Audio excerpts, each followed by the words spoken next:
I must say, this topic is much too popular. Hi, I'm Dr. Denboer. I will be presenting with some of my team, a team which I'm mighty proud of. Soon you'll see why. Yep. This is being recorded on DVD, so be on your best behavior. Is that better, Lucas? Okay, good. So, we got some phenomenal things to cover. You know, I was thinking about this just a bit, and my dad, who has passed on, and I'll tell you a little bit about him later, perhaps. But I always felt bad for him as a kid, because he was a minister, and every time Christmas would come around, he'd have to go through the same thing every Christmas. And I was always in awe how he could just pin it in a different way and get something different out of it. And I actually have it easier, and so does my team, with weight loss and detoxification. Yeah, some of the principles remain the same. We will cover the basic principles. We have to rest on a solid foundation. But the information regarding nutritional protocols and all the research regarding obesity is doubling every 16 months. So yes, there's a lot of new information out there. We scramble to stay very current with it, because we're noticing that generally what's happening with dietitians and what doctors are preaching is really what's happening 25 or 30 years ago in the research journals. So it's way behind, and I pride myself in being able to give you information that you can use right now, is very current, and you can blow away any doctor that you might be visiting with. So let's unleash some of that information. I love history. History is often ignored, as you know. It seems like every generation has to rediscover again and again that maybe the previous generations weren't as stupid as we thought they were. Say that again? Sounds great. So I got hooked up with some interesting information while I was gleaning through some of the research. And yes, I read research to relax me. I know that makes me a nerd. And Dr. Paul Clayton came to mind. I was, actually this one I was listening to a review by one of my mentors, Dr. Jeffrey Bland. And then I started really researching this man's work, Dr. Paul Clayton. And he also took a lot of information from some of my other mentors, Dr. Abram Hoffer, whom I never knew personally, but followed his works until he died at 92, just 2 years ago. Dr. Linus Pauling, he was a double Nobel Prize laureate back in the 50s, as well as early 60s. And these brilliant men really laid the foundation for a lot of what we do here and what we know about nutrition. Dr. Paul Clayton took that research and then went further with it, published some groundbreaking research on the nature of our healthcare, and him being an economist and a PhD in nutrition at the same time, was able to crunch the numbers to show that if we went back to some basic principles, which I'm going to uncover, our healthcare dollar spent would be about 1/10 of what it is today. And I totally believe him, because in my home country, we spend about 1/4 to 1/5 of what we spend here, yet outlive us easily. Women on average live 4.5 to 5 years longer than here. But even more important, functional life is till end of life. For example, like my Oma Jan, I was speaking with him not that long ago, Oma Jan, Uncle John. He just turned 96, the eldest of all the Denboer brothers. Just had his 50th great-grandchild born, which I had to call him on that, congratulate him on this one. And he was just really bummed. And we were talking lots of current things. He knew that Obama had been reelected, and there's all kinds of very interesting conversation I was having with him. But he was kind of bummed, and the reason he was bummed is that the doctor took him off his bicycle. He, until that moment, had been bicycling everywhere, fully functional, except his eyesight was really going bad on him, and the doc just didn't think that it was safe for him to bicycle anymore. And that's a good choice. That is the way it's supposed to be. No, not all of us live to be 95. I get that. My dad only lived to be 74, and I can tell you his story later if I remember to do that. But you know what? He was fully functional till the end of his life, working about 60 to 70 hours a week. So it's not about longevity, it's about functionality, and part of that functionality is being the proper weight, because once we go to a certain weight level, it becomes this inflammatory albatross that just really drags us down. Going back to where I was going with all this, Dr. Paul Clayton, him being an economist and a PhD in nutrition, who is world-renowned, by the way. He's taught at many of the top universities and is chair of research now for England for a very prestigious Oxford, which I'm sure you've heard of. He ran into this historian, and they struck up this conversation about 4 years ago. And this historian was into Victorian England, and he found out from this historian that there is just incredible amounts of research that date back at least 200 years and more. And these are incredible records on the English people. So we started digging into this stuff. We have records of slips from factories of the food they ordered for all their people.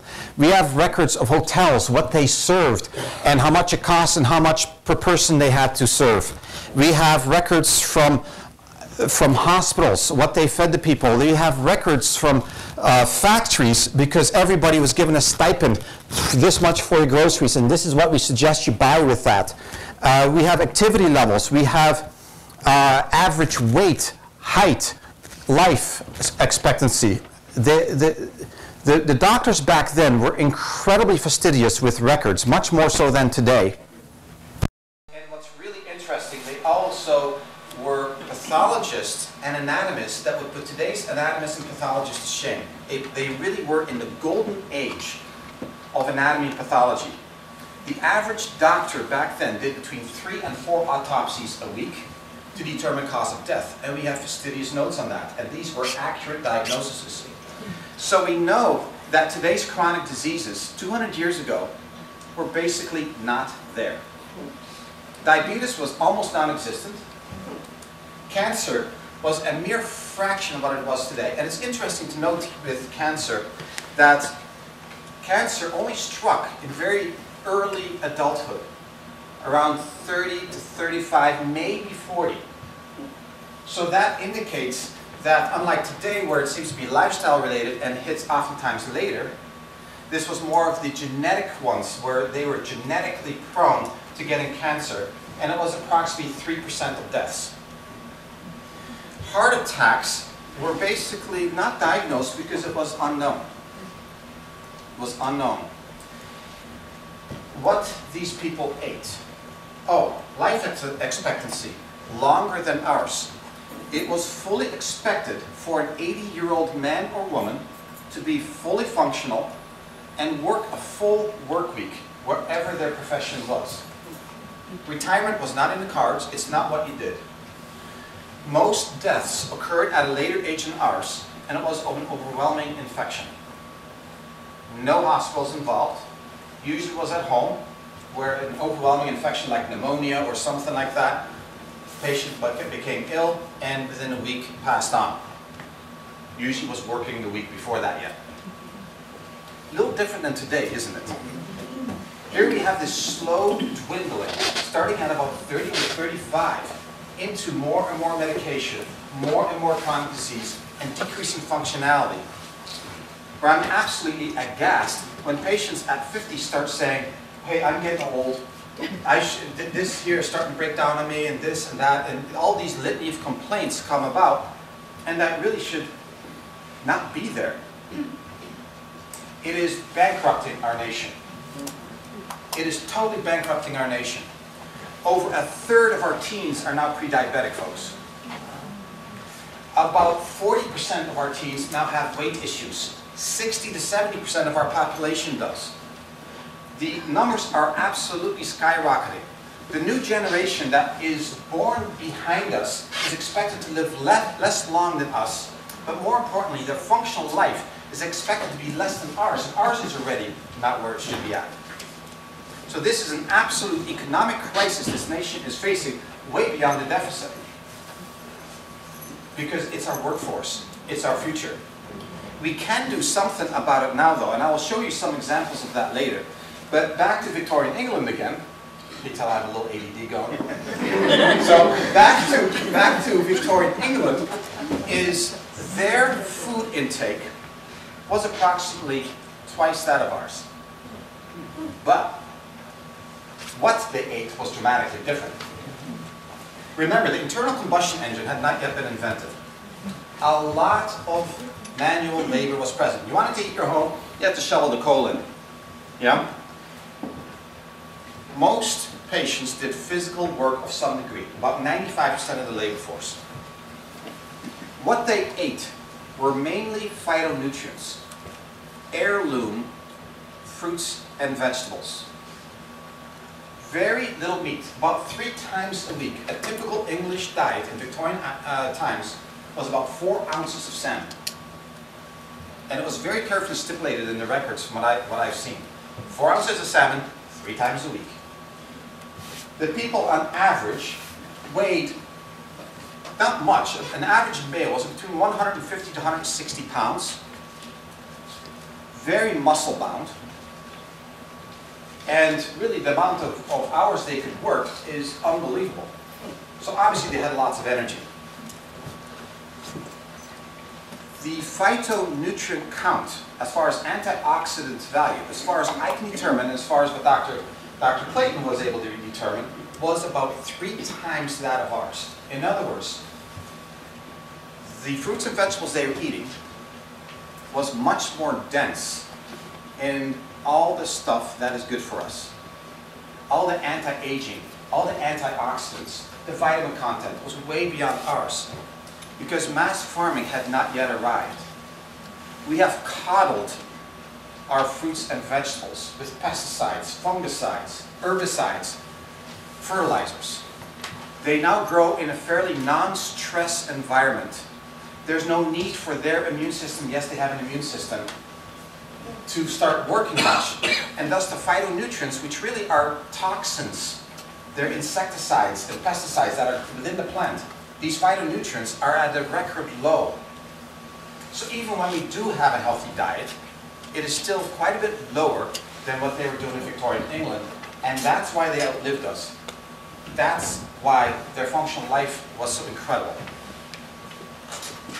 It's interesting to note that science is still working on this, and some very progressive nations in Western Europe, my home country being one of them, the Netherlands, at University of Leiden, they're starting to work with crops now and trying to stress them while still being able to produce a mass crop. And it's really interesting because what they're doing is they're taking all the bad bugs that attack crops, they chop it up into this paste and put it into the spray and spray it over the crops, which then sends, oh, something bad is about to attack me.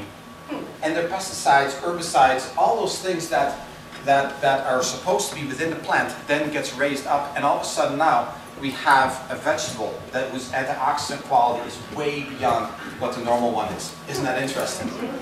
So don't give up on science. It's working hard at this. So we have to try to figure out how to apply some of those principles to our daily life. Obviously, we are very nutrient deficient, and most, if not all of us, chronic disease is caused by bad signaling from bad chemicals. For example, I don't know if you saw it in this week's Grand Rapids Press, but now we have 2 power plants that are in the top 10 in the nation for polluters. And they're right next to us. Ottawa County, one at Huron. Yeah? Mercury was extremely high in one of them. Just on lead alone, I believe the count was something like 9,700 pounds per year is being spewed into the air just by one of those plants. All heading our way because of the prevailing winds. So a lot of bad signals are arriving in our body. We have to arm ourselves with huge amounts of phytonutrients, even beyond what they were doing in Victorian England. And we have to keep our detoxification pathways up and going. So why did we entitle this seminar Weight Loss and Detoxification? Because toxicity is also what's making us very, very obese. It has given us this problem of sugar issues, diabetes. And folks, it's not just pop that's doing it. That's a big one. I don't want to focus on that. We all know that.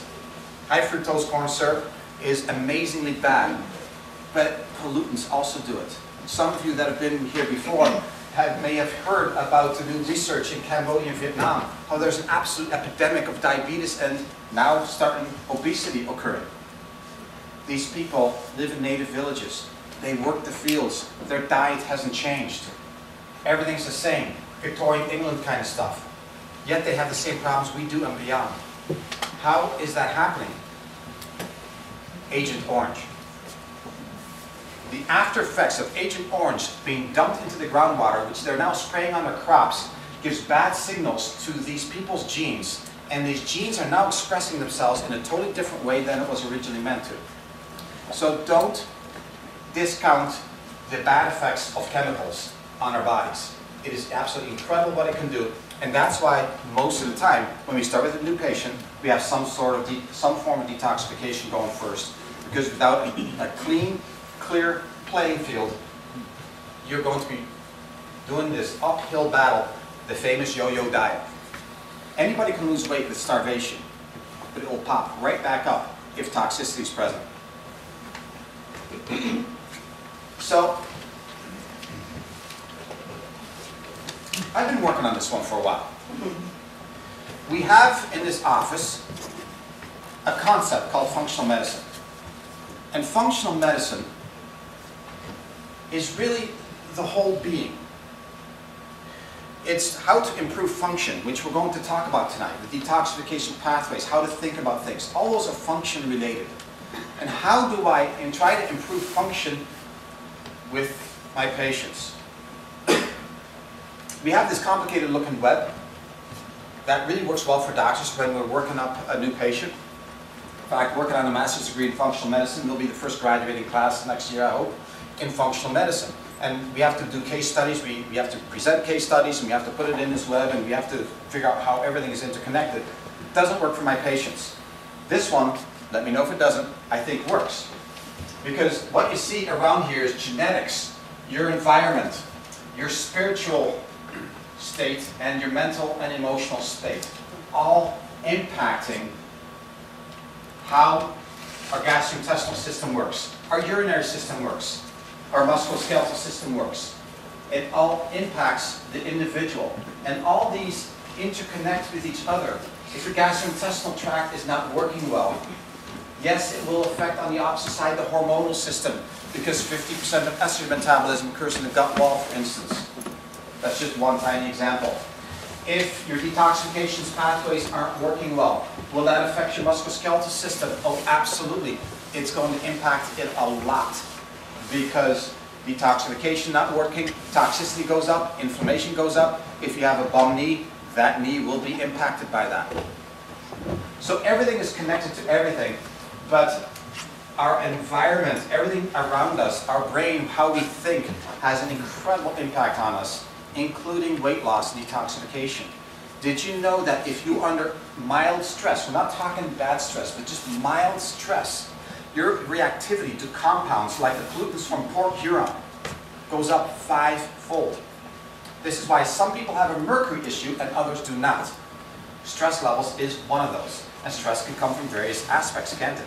It can be from overtraining as an athlete, to a toxic relationship, to spiritual imbalance. All those things have a huge impact on health. So do not ignore that outside circle. It accentuates all the inside parts, and the inside parts, or what you're seeing here, are all interconnected, one affecting the other, affecting the other. Here is why you see ADD is useful. All right. So one very important tool that I feel like we haven't covered enough in our office is the bioimpedance analysis. We've been doing this for over 15 years. I believe we were the first ones in West Michigan to do this in a big way. And bioimpedance analysis is a very accurate look inside a cell. So we can tell so many things with it. We hook the patient up with 2 electronic leads on the feet, 2 on the hands, and we search a high energy pulse through. You cannot hardly feel it. You can't feel it, in fact. You cannot. It's perfectly safe in pregnancy and heart conditions, all those things. And from that, you can see some very interesting things. One, this is boot camp. You'll be hearing about that soon. Boot camp is one of our weight loss programs. It's also a Let's Get Healthy program. It's also Let's Get Less Inflamed program. It's also a detoxification program. It's a whole bunch of things rolled into one. And with boot camp, what we measure, for example, is weight. You see that on top. That's one thing we measure. And another thing that we measure is muscle mass. Okay, all with this same measurement. You can see this patient had an increase in muscle mass, always our goal. And body fat goes down. See, obviously still way too high, but now we have set the foundation. We've gotten the ball rolling, detoxified, less inflamed, starting to lose body fat. And extracellular water, this is a huge marker. You see it went from 51.2% to 50.4%. You go, whatever, extracellular water, what? What that is water outside of cells. Water retention. Edema is another word. This is a very powerful inflammatory marker that beats pretty much any blood marker for inflammation. And inflammation is today's enemy. Inflammation hits everything. Cardiovascular disease, we measure progress with that. Weight loss, yes. Hormonal issues, yes. Okay? Inflammation affects all of those. And you say, oh, well, went from 51.2% water outside cells to 50.4%. Well, that doesn't seem like very much. This is a very sensitive marker, folks. If you move that, say, from 51.2 to, say, 51.0, that's 0.2%. Patient notices a big difference right there already. They're definitely feeling sharper, less brain fog, mental acuity is sharper, there's less inflamed after they go for the bike ride. So this is a big shift. Total body water, that's really important, went from 39 to 42%. Our goal actually is 50%. This patient's on the way. So, what has happened to us? Many things. Portion management is out of control. I love going back to the Netherlands, not only to see my loved ones, but just to get reminded how to eat. Just that reminder. Because my sister will serve me tea at 10 o'clock, everything's very regimented over there. And at 10 o'clock, okay, it's tea time.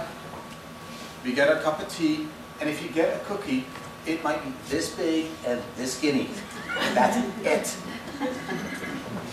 If for breakfast you have more than this small little cup of yogurt, which I know some of us are dairy-free, but just to give you a portion, what's really a typical Dutch breakfast is a little bit of yogurt and one sandwich with thin, little bit of butter on it and a tiny slice of meat on top of that. I'm not going to say that's your healthiest breakfast, I'm not. But I'm telling you quantity-wise, trying to give you an idea. That's your classic Dutch breakfast. No, they're not very imaginative.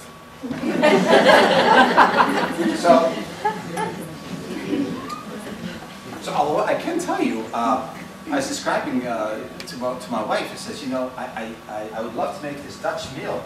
It's called veldslap. And it means field cabbage. Again, another imaginative name. But all it is the way the Dutch do that, they take some potatoes, keep the peel around it, put a little bit of mayonnaise through that, just a few flecks of bacon just to give it flavor, celery, parsley, and you then take just everyday lettuce and make it into long strings, and you throw that through there raw, and you mix that all together, and voila, you have your meal. How's that for a simple meal? But it's mostly phytonutrients, because this is a green meal, folks. It's just a few potatoes, mostly green, with just using meat really as a taste, and that's very common over there. Not as you go to a restaurant here and wow, here's your steak, and a few little specks of green on the side. That's totally different. That's inflammatory. That's toxic. Okay. So what they were eating back then was mostly green. was very little meat. No, we did not have processed foods, obviously. And I feel that processed foods, not only is it just the sugar that's in there, sugar is obviously a huge enemy for us, but it's the chemicals that are in there. The chemicals give our genes bad signals, giving us insulin resistance, high insulin levels, pre-diabetic. It makes us look different, it makes us act different, it gives us emotional issues. It robs us of our willpower because they are addictive. They give us neurological problems. They are behind the cardiovascular disease, and they're definitely behind the cancer epidemic. Real food. Eat them like they look like when they grow. That's the key. So Dr. Stacy's going to take stage and try to start making some sense out of this stuff. You looked at my slides like, Try not to let him see my slides, then he takes all my thunder. So, isn't this place pretty? It's all such relaxed. No, I'm just kidding. So, going back to history, as Dr. Deborah was talking about the Victorian era in England, there's also been a lot of studies that have been going over why do people live so long? How do people stay sharp into older age? Where are all these people living? They tend to be grouped together. There was a great book that came out probably quite a few years ago now, I think it's 4 or 5 years, called The Blue Zones. They did a lot of studies on where most of the centurions were at. Well, one of those happened to be on an island called Icaria. What happened is the New York Times actually did a write-up on this gentleman who in 1976 was diagnosed with cancer, lung cancer. He was living down in Florida. He was an import here from Icaria. He had gone through the war, came to the United States because of a mangled arm, lived here with his wife for a very long time, I believe about 30 years, and in 76 was diagnosed with lung cancer, given 9 months to live, and basically was told by many doctors, this is just what's going to happen, either you go through the strict cancer treatment or you've got 9 months. Him and his wife discussed and decided that due to the cost of funeral costs here compared to over there, he wanted to move back home to be with his ancestors, where it only cost him about $200 to have a funeral compared to thousands of dollars here. So they up and moved back home, moved in with his elderly folks in the same house that he grew up in. Over time, spent a lot of time in bed. Slowly, a lot of his friends found out that he was on the island, would come over and talk with him. Over time, he said he started to get more energy. Well, as that energy improved, he started to go outside. His family lived on a vineyard. So he went out and started to work in the vineyard. Planted his own garden and thought, well, I'm not going to be alive to see the fruits of my labor, but at least my wife will have time to be able to use what I'm making here for her. So basically, as time went on, he got healthier and more healthy. Went out and he would play dominoes at night at the bar with his friends. He would be up late, get up late in the morning. They don't have clocks that work on this island usually. Most of the doctors don't start work until 11 because they said there's no point going in earlier, nobody's going to show up. So basically, they start out every day with the same goat's milk and a bread. They have lunch, which is a very good vegetable-based soup. They have this wonderful herbal tea that they make themselves from everything that they have on the island. Dinner is very similar to breakfast with a few more vegetables in between. People stop by randomly throughout the day. So if somebody says they're coming over for lunch, they may show up at noon, they may show up at 6 o'clock. So nobody really cares. Everybody's pretty open. And over time, 35 years later, he's still alive. His wife has since passed on, so he's still running the vineyard, has made this vineyard a much better place for him to be in. So they looked at why is his life so much different? How did he get healthy? What happened? And basically he said, you know, I just did what the natives do. So what do they do that we don't? They take time to sit down and have a conversation while they eat. We're always on the go. We never really sit down. Every meal is that way. They also take naps, usually every day. Studies have shown that if you take 3 naps per week, you can decrease your risk of coronary heart disease by 37%. It's pretty amazing. I'm a napper, so I really like that idea. Back to nap, there you go. Other than that, they also take time to make their own food. Very little of their diet has any animal products in it. There's very little, besides the cheese that they'll have or goat's milk, they don't have meat unless it's a special occasion. Easter or Christmas, they say they go out and butcher a family, whether it's a goat or a pig, and then that's the meat they'll eat for a family. It's a low-income island, per se, so everybody helps somebody else out. Everybody has their own trade. Most of the time, really in the long run, they just spend time talking, communing with others, and eating really whole foods. Ours is primarily processed. I did write down a few little stats here. Our diet industry spends $70 billion per year trying to get us on diets. There's $20 billion per year in the health club industry. On top of that, your processed foods spend about $4 billion a year attempting to eat them. So, the other thing that's much different with their diet, they don't have a lot of sugar and no white flour. The flour that they do use for their breads is a stone ground wheat. Some big changes there. So, words to the wise. Health care and being healthy, really in the long run, is very contagious. Like if you find, usually if you start to become in a healthier lifestyle, you'll find other people around you that want to do the same. Unfortunately, they say that if you have a friend who becomes obese, you're 57% more likely to be obese. So we are who we hang out with, we are what we associate with. So this is a food for thought.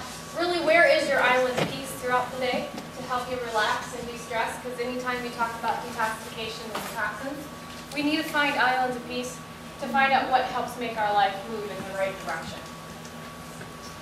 So in heading off into where I'm going to move in for the health coaches to do some work for you, I'm going to basically talk about, there's 4 different body types that primarily are dealt with when you need to detox or dealing with health issues. With all of these body types, the first thing you need to do to lose weight is get healthy.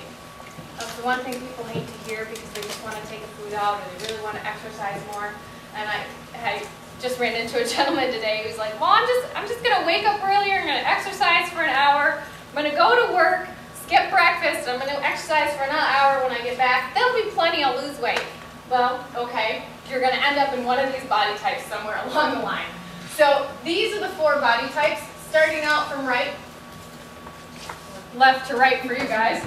I am very directionally challenged on where you're. This one is more of the adrenal body type, okay? Tends to carry more weight in more of the belly area. The second one over is more of the ovary body type. This one tends to have the saddlebags and the lower belly pooch. Third one in, that's going to be your thyroid, weight all over. The last one over is more of a liver body type. These ones tend to have more of a harder belly, and it tends to be more fluid filled than anything. It's not really fat, there's a lot of fluid from the liver that the liver is putting on. So let's go back to the adrenal type. The adrenal type tends to crave salts and sweets. These guys are fatigued, they wake up tired, they go to bed tired. Typically we're craving the salt and sweets because we have a higher blood pressure. These ones do not deal well with severe cutting calorie diets. These ones are only going to get worse. So they're the ones that really need to go on the good healthy green programs, similar to what Tina and Dawn will talk about a little later. The ovary type. This one tends to pop, if we have hormonal imbalances, usually this one will show up really big after somebody's had a child.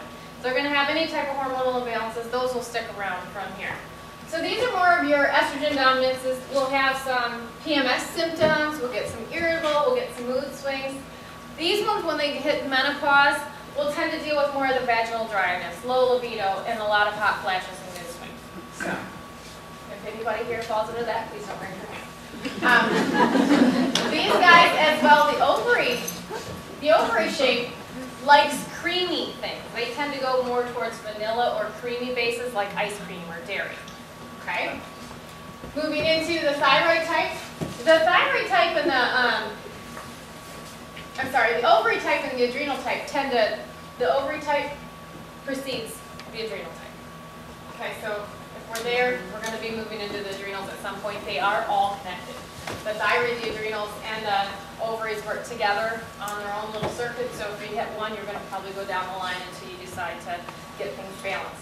The thyroid type, unfortunately, when most patients start to notice that they have thyroid problems or it's showing up on blood work, you're really at the end stage of having problems. If we can catch this one early, it's a lot easier to deal with.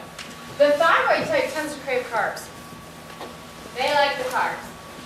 It gives them a quick access to energy. They also have the ones where the lateral part of their eyebrows are starting to fall away. They got the dry, brittle nails, usually run between, usually always cold, very little hot. These ones work really well with detoxification programs. Anytime you're dealing with an ovary type, all of your hormones have to work through the liver to be detoxified. These ones usually, if they move into the adrenal type, a lot of times before they hit the adrenal type, they'll have their gallbladder taken out. And that's because they had an excess amount of hormones that have hit within the gallbladder. The gallbladder does break down fats. The backbone of all of our hormones is cholesterol, so it needs to be broken down that way. As we move into the liver type, now they do have a man stationed here. It's more prominently seen in men. But there are women that deal with the liver type body style. So what happens here, these guys tend to crave more high-fat foods, so the fried foods. Really like those. They tend to wake up with low blood sugars. So they'll get irritable upon waking a lot of times. These guys actually do great with detoxification programs, but it's a lifelong thing for them because they have to chronically deal with a poor functioning liver. But as with all of these, really the first basic to start with these guys losing weight is they have to figure out how to become healthy and change their diet so that this doesn't continue to happen again. Like Dr. Denborg had said, you know, there's yo-yo diet plans. They usually are a yo-yo plan. If you just do the plan for a month, oh great, I'm going to get this going, lose the weight, and then go back to doing what you're doing. Ooh, one note. The ovary type cannot do aspartame. They cannot handle aspartame at all. Any of your artificial sweeteners will set this ovary type off even more to increase more of the hormone imbalance. So, Just leave it there. okay. So as you think about these body types, I'm going to let Dr. Denborg introduce our health coaches for the night, and they're going to be covering a lot of your detoxification and how to work with this and different things that are available. Awesome. Thanks, Dr. Stacy. This is fabulous stuff, folks. There's one thing that really struck me as Dr. Stacy was speaking, and that is with this man that moved to the island and obviously did absolutely wonderful. Did you notice how she was describing that he was starting to socialize with his friends, that he was starting to go to the local restaurant and play the games every night, and they had visitors all the time, and that is brought to mind now that there's something that's very strong that we need to do with weight loss and with getting well, and that is called sociogenomics. Studies have proven that if we are doing well socially with family and friends, our genetic expression changes to the positive in a huge way, just like exercise can.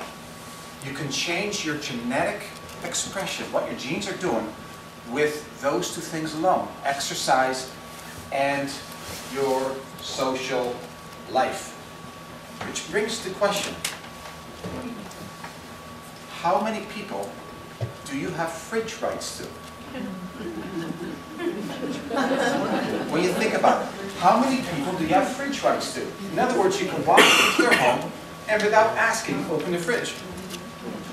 That is a true friend. You're very familiar with that. And if that number is abysmally low, your chances of success in this whole game is also lower. Sociogenomics, think about it. It's part of that circle that I was showing you. It's part of that emotional component. It is very, very important, folks. And it's a proven fact that when a doctor does weight loss programs with people, it's not all that successful.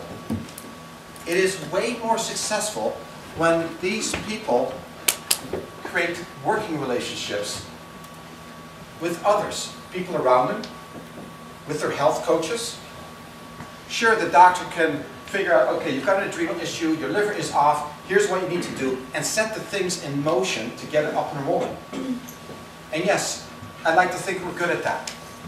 But it has to go beyond that. It has to go into everyday life. And with that, we set into motion some really neat things. The joke in my family this Christmas was, because I got to talk more with my brother and sister and my, everybody. Obviously, we have a great time just being together. And I was telling them that starting in February, my hours might diminish just a bit. They laughed at me. They said, "You've been saying that for 25 years." And I says, "No, really. I'm really going to do that because I got this promise from my wife. I just need 1 year to really redline it, to get some great programs into motion. And then I think you can actually cut back a touch." And this started happening, when do you think it was? Around June? Around June. Where I sat down with our health coaches and said, and I don't know if they came up with the idea or I did, it doesn't really matter at this point, synergy. But we decided to start up something very cool. We jokingly called it DBCU, DBC University. And to start offering courses to our patients to fill the gaps of knowledge that we see and to give them the support system they need in various aspects, achieving the goals, to eliminating this, to increase functional life, to deal with chronic disease. And we're starting, I gave the go-ahead to start working on a bunch of courses that our health coaches will introduce to you and give you just ideas how to apply some of the things even here and now, and really become very adept at living in today's society. Because honestly, even for myself, you have to walk into a grocery store, a restaurant, in social environments, and you have to do one of these numbers, don't you? You have to just constantly avoid all these dangers. And it takes education to do that. It's a little easier in my home country because over there a lot of these things have become illegal.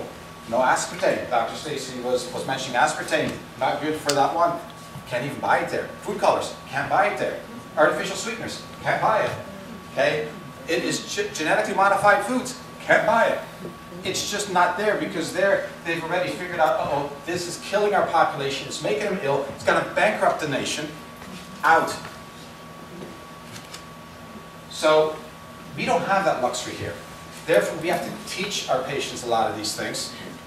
And I am awfully proud to introduce our health coaches, both Tina and Don. They were tirelessly, not just in the last half year, because it didn't happen in the last half year. It was really an accumulation of all the knowledge over time that we've put together into this program. And as I was reviewing one final time all the courses that they were putting together, I was just sitting in my living room and I was just kind of snickering and smiling, and my wife's going, what's going on with you? I said, well, I just feel so proud of my team. This is absolutely phenomenal.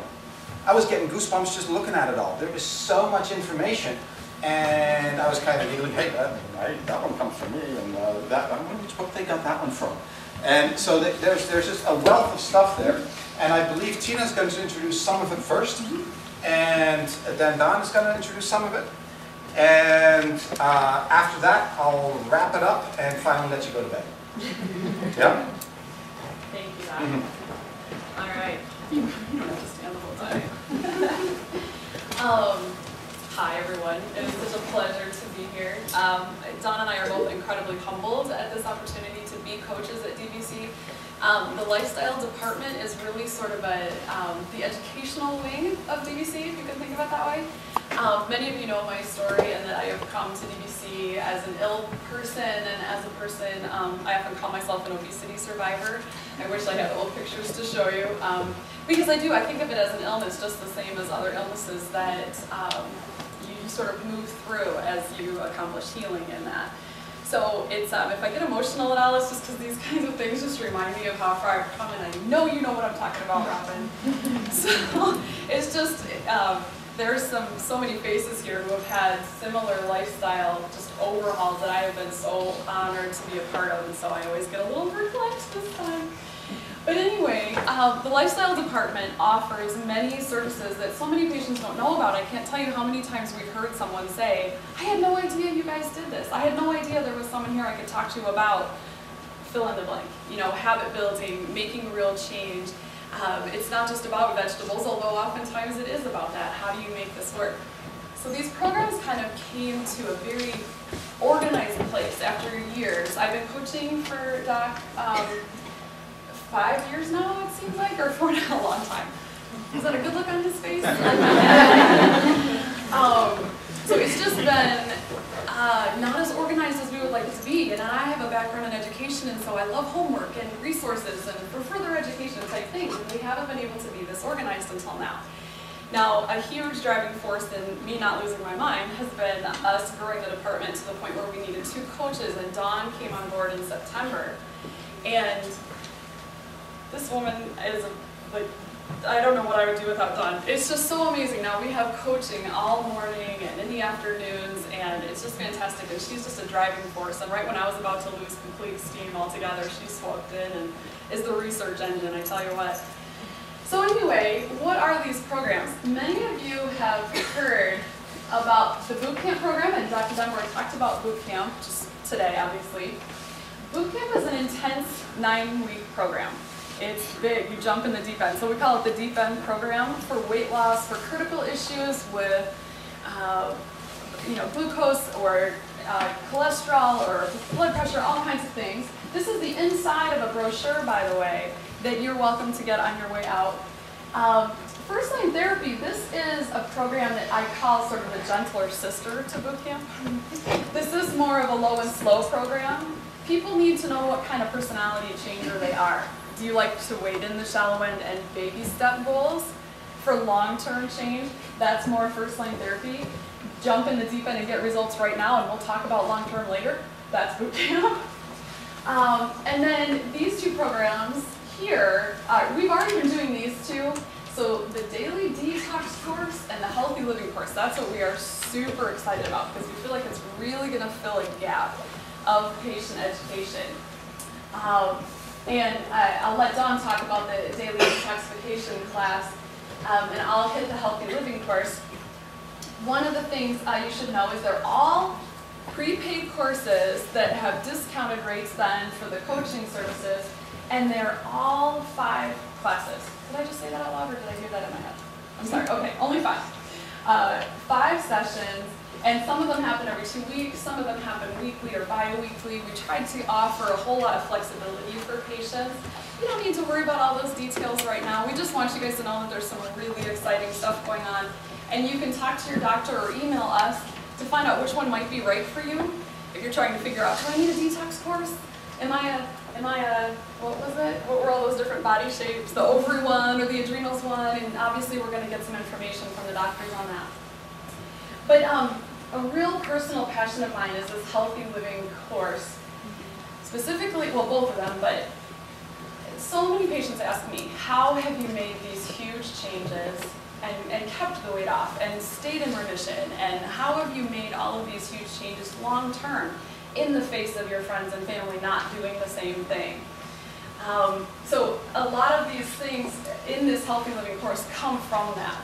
And Dawn and I had found this, and we wanted to share just kind of the attitude, because you guys don't know us as well as you know the doctors, and then we wanted to give you a sense of who we are and where we're coming from.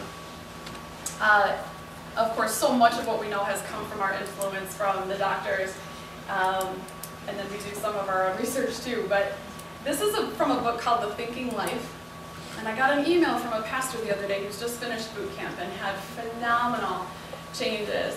And he said, I'm realizing now from talking to you that if I don't go deeper, if I don't think about why I use food the way I do, if I don't think about my habits, then I'm not going to be able to keep this change long term, because I mean, he really has made exciting changes.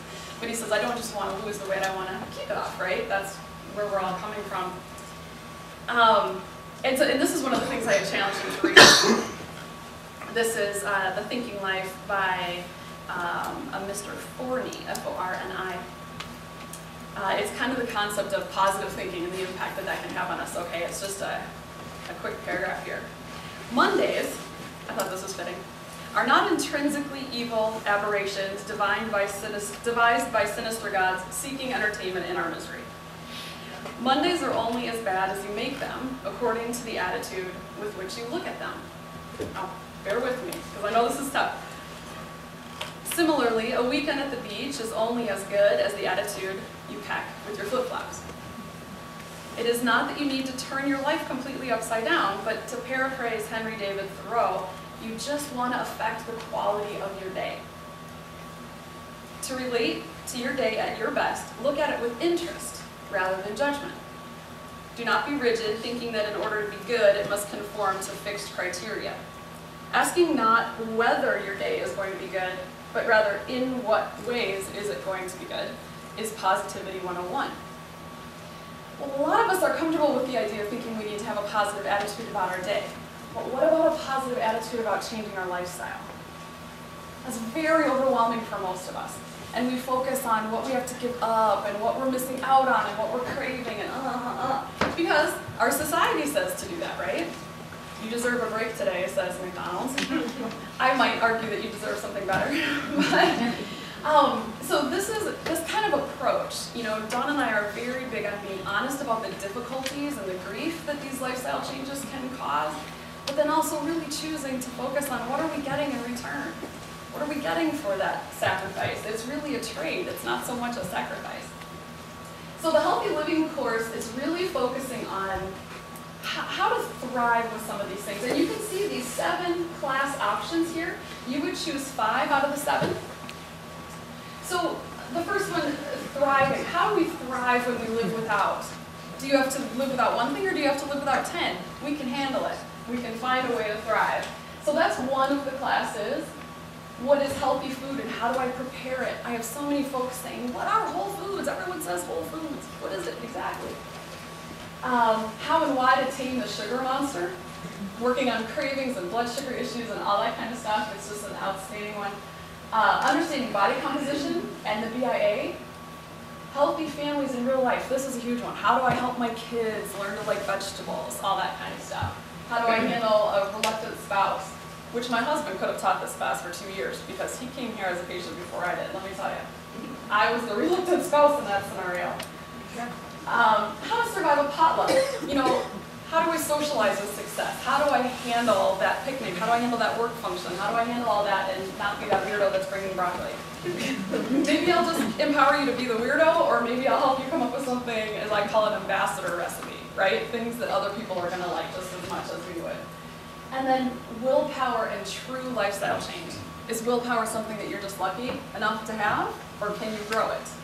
So things like that. That's in that Healthy Living course, and we would just say, if you have any questions on this, I know we're kind of flying through it quickly, please don't hesitate to email us. My email is tina@drdenmore.com, and Dawn is dawn@drdenmore.com. And so yeah, I think I had more I could do, but time-wise, is that good? Does anybody have any questions on this specifically?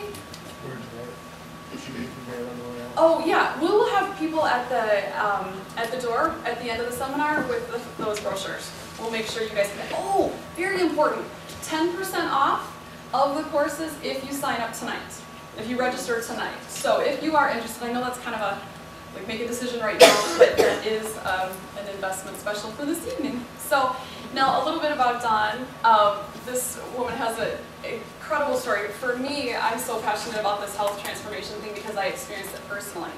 For Dawn, it was because it was for a child.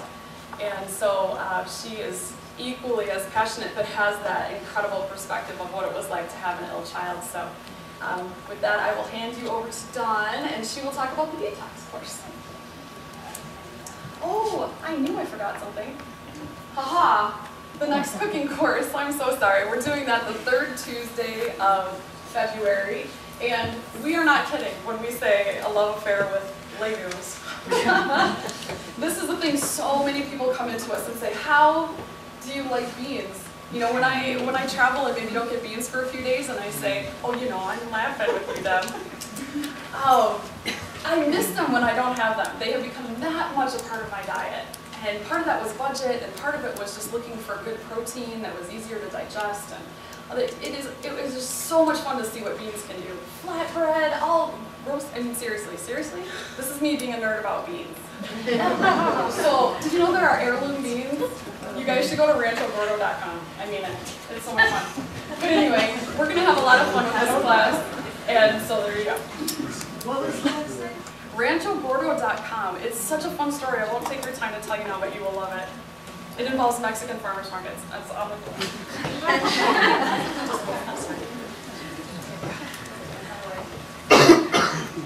I'm learning here. Bear with me. She is learning. There you go. How fun. All right.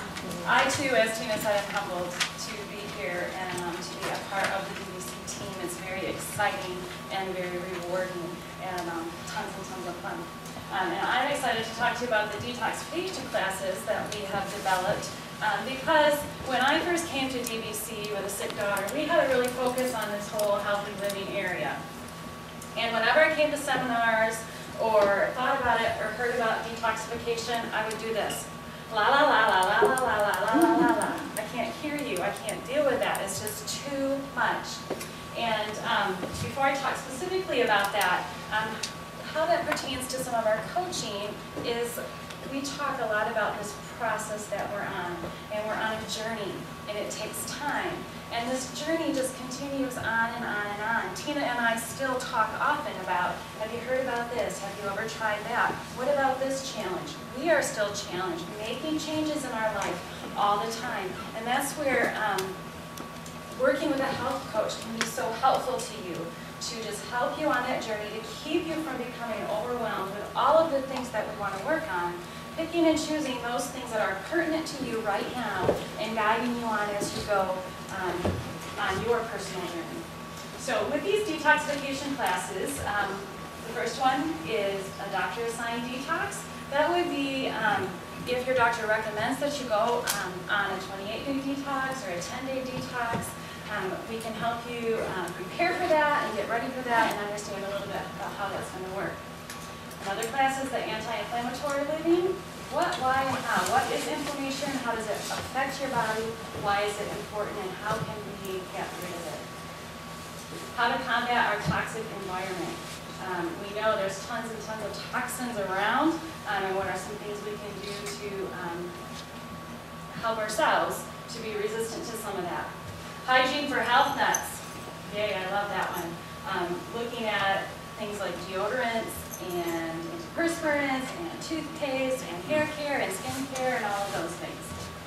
Stress management and exercise. Stress is toxic to our bodies. And so we'll talk about stress in that class, how to handle that, and also exercise. Healthy digestion, food sensitivities, leaky gut, and how that can be toxic to us and how we deal with that. And also hormone balance, like Dr. Stacy talked about. All of those hormones work together, and so we'll address that through that class. So there was just one more thing. Sorry, Doc, there was just one more thing I forgot. We keep saying classes. I just wanted to make sure it's clear that you can take these at any time and they're individual at this point. We do have a dream. Dawn especially has a dream about doing groups at some point. We're going to get the kinks worked out one at a time first. Aren't you guys lucky? But so when we say classes, it's structured like a class, but it's definitely one-on-one and you can make it work in your schedule. So we just like the term class. So I think too that you can take the whole package of 5, but also it is open. If you just say, boy, I don't really want to do all 5, but I'd like to do that one, you can schedule just one appointment with a health coach just to talk about that topic. Yeah, and I think we would just call it a nutritional consult instead of, the whole program. But do know that that's available. And how long is it? Oh, good call. They're all a half an hour. Thank you. Too bad the brochures are printed. That would have been handy. Yes, what's your question? Is there suggested ages for each one? Yes. All ages. We would love anybody of any age to come. Yeah, we absolutely. absolutely would.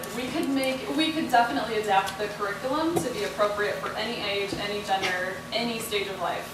Yep, we could make it work. And this is a great time for a couple questions about the programs. Is that okay? Go for it. Does anybody have any other questions before we give it back over to Doc?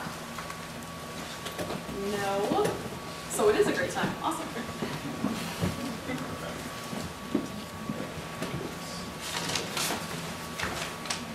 So this is, let me get this first. Called smooth transition.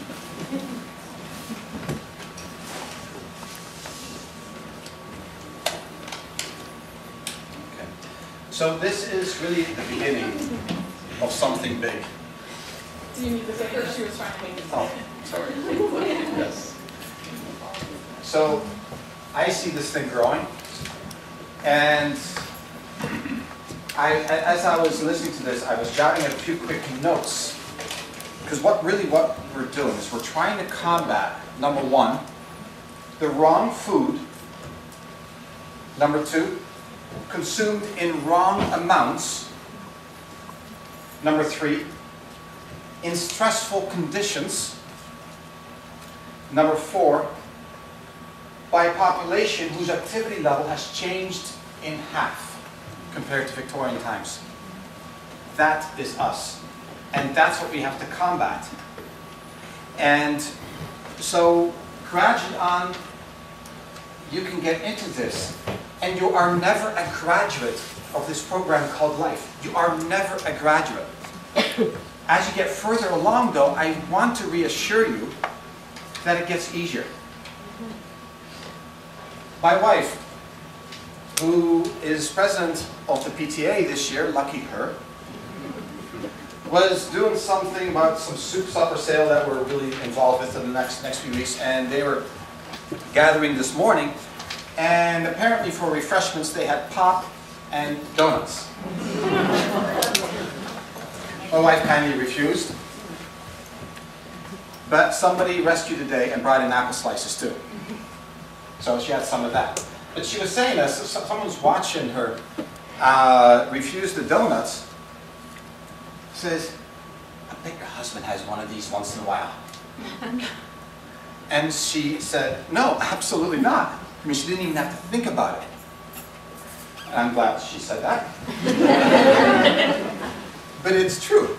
You can put one of those things in front of this guy, and there's absolutely zero desire. Absolutely zero desire. Isn't that a nice, easy spot to be in? Because there's no willpower involved, really. There's nothing to admire there, folks. It's just, you don't want it. And you reach that destination at some point. It's not without glitches. There's still glitches.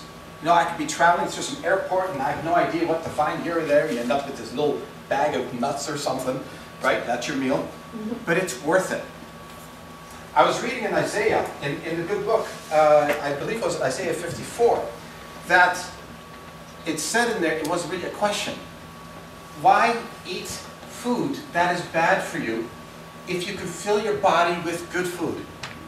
Now, I know there was a spiritual connotation with that, but I believe also that you can apply this very much in a physical realm. If you want to be well, why sabotage yourself? You can only eat so much, so why should even 5% of it be bad stuff that'll drag you way down? Sorry folks, there's no room for that. So fill yourself up with detoxifying foods. It's not difficult. Beets are delicious when you put them underneath the broiler, along with some carrots, along with some onions. They caramelize themselves. And it really becomes an event to serve that because, you know what? I made that. And I know the farmer that grew it. I know all the love that went into it. And yes, one of my sons did the scraping of the carrots. And I did this and that. And it became this whole social connected thing where you're connected to the environment, to the community, to the soil, to your own family. How is that different from running through McDonald's drive-thru and eating your Big Mac while driving and cursing at the traffic jam? Right? This is a life of fulfillment and richness that leaks over into many other aspects. It's that whole circle that I was talking about. So, detoxifying foods are just wonderful. You feel uplifted. When you get them in organic form, when you get them in just really phytonutrient-dense form, you feel good. You have energy to go home after a 12 or 14-hour workday and do whatever you want. If you drive past some mountain, you feel like climbing it, you can do that. It's truly a blessing to be able to do that at any age. And this passion I derive, there's all this stuff that we're doing, this passion I derive because I want patients to really feel what they're capable of. Your true potential is way beyond what you believe. You would be shocked by how many chronic diseases we have seen reversed here, in some in short time, some in long time. But it is amazing that all the cases that the medical profession has given up on can reverse themselves. Have faith in this. Yeah? It works from above to within the body. It is shocking to us. I'm shocked every day by what I see. So part of this passion is I want my patients to see what they're capable of. It's almost like a guy working on an engine and seeing how much more horsepower you can get out of it. I know that's a guy example, but it's really, truly gratifying to see that happen. And part of this passion is that I've also seen it firsthand. I remember well, my dad, who was a minister at the time, and I was a very young teenager. So Dad all of a sudden started going downhill very quickly. Started turning yellow. Energy went way down. A man of great willpower. Was able to just keep going, but it was a great, great effort. And no one could really figure it out until finally he got the diagnosis that, Reverend, your kidneys are shutting down, your liver is basically shut down. Put your house in order. There's not much we can do. So I remember the whole household being in uproar. All the kids were still at home, and Dad was relatively young at the time. So we finally ended up, as a last resort, at some weird doctor, naturopathic doctor. Actually, not so weird. I'm poking fun just a little bit here at myself. But the naturopathy was very much an accepted science already back in the Netherlands. And he put Dad on a detoxifying diet. His name is Dr. Leffler. On a detoxifying diet, anti-inflammatory diet, used some homeopathy and raw vitamins. And this protocol, I'm not going to bore you with the detail, but sent a man who had suffered an almost fatal heart attack at age 33, and now was having all kinds of other issues, back to full life. I remember it well because about 3 months from that time on, Dad was kicking the soccer ball with me again. I knew then that the light had gone on. And Dad lived on to work 70 hours a week minimum, producing many books, serving many congregations all over, till age 74, when he finally passed on from a massive heart attack. That would not have been possible. And people say, well, he only lived to be 74. Yeah, but look what a life it was. It was at full tilt. It was so worth everything we did. All those phytonutrients did a job that theoretically, he probably shouldn't have lived past 45. And it's not only about extension of life, it is about fullness of life, how rich a life you can have. And that's where our passion comes from, to try to give that to you. There's a lot to be gotten out of here, and utilize the tools that we give. But remember, it starts with a lot of things that you do at home. Not what we do here, but what you do at home. So hit that grocery store, get the vegetables going, and let's get some physical exercise going. It is so worth it. I know you're too tired, and I know you don't have time. No one has time. I've yet to meet the patient who said, Doc, I've got too much time, please devise me an exercise.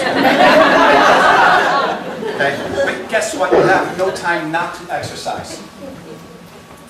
Because think of the time wasted just trying to recover from a long day.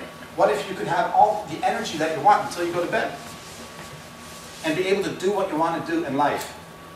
So, I'd say, absolutely go for it. There's so much to be had out of life, apply some of the principles that we teach, and dig in. Go for it. Next seminar, research summary. It's, oh, You already do all this? yes, I didn't go over these, and my ADD's gotten in the way once more. Do you mind if I go into a very anticlimactic ending here and cover a couple of basic things? All right, so here goes.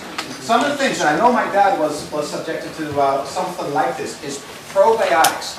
If I can keep your gut healthy with a probiotic, you will lose weight. Patients on probiotics lose an average of 15 to 20 pounds a year just by having a healthier gut. If they do nothing else, no lifestyle changes. The research is in. This is the only one that we have that actually has the research behind it. A lot of probiotics out there are just absolutely dead. I have tested 7 of them personally. 5 dead. 2 had light activity. 1 was the best one out of those 2. This brand. Killing yeast. We have had too much sugar in our past is critical. This is one of my dad's problems, by the way. Total yeast overgrowth in the gut causing malabsorption. Yeah?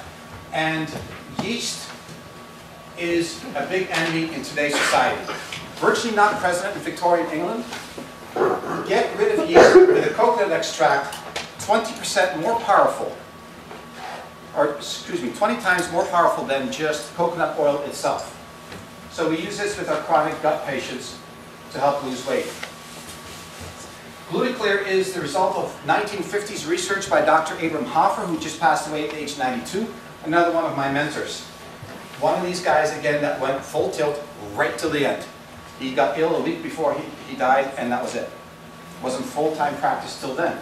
He was a psychiatrist, practiced in Saskatchewan, Canada, and found that with schizophrenia, if you treated schizophrenic patients with niacin, 60% of them would be cured within 6 months. Most of them much sooner. This is phenomenal, folks. There is no cure of schizophrenia out there today. This one is replicable. I've seen that personally with my patients. This is niacin plus something called N-acetylcysteine, and that fuels up detoxification pathways. This is what we use in boot camp to allow patients to get rid of toxins as they're losing weight, because guess what? Fat cells store toxins, and we have to get rid of them as you lose weight, otherwise you will stall and you run into that wall and you can't lose further weight. Important one. This one is brand new. We, as far as I know, are the only one in the Midwest using this one. Oncoplex ES is a clinically trialed product where the glucurosinolaphanes from broccoli is used in here. 1 tablet is equal to about 35 heads of broccoli. It is unbelievable. It increases detoxification pathways measurably for 3 weeks. 1 tablet.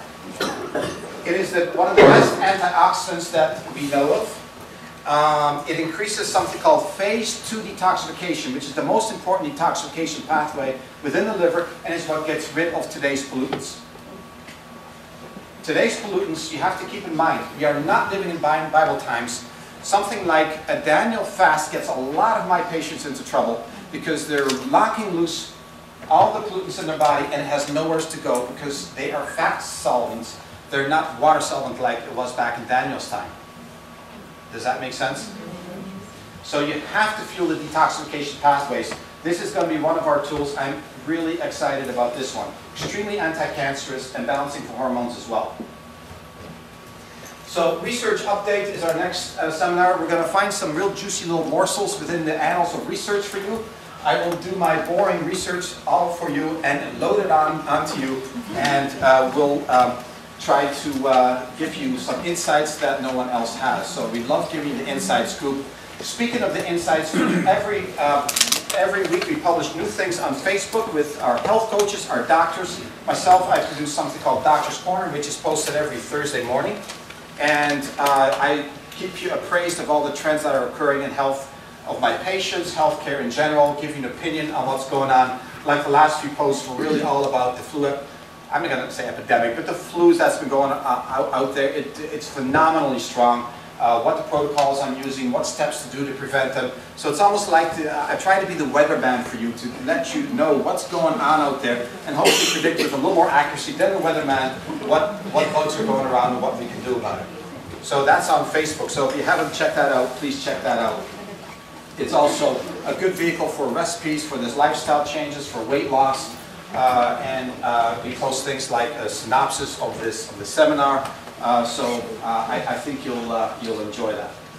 So without further ado, I'd like to just really jump into questions. We're really, it's getting hot in here. I'd like to address questions, and myself or my team will answer them. Yeah, go ahead.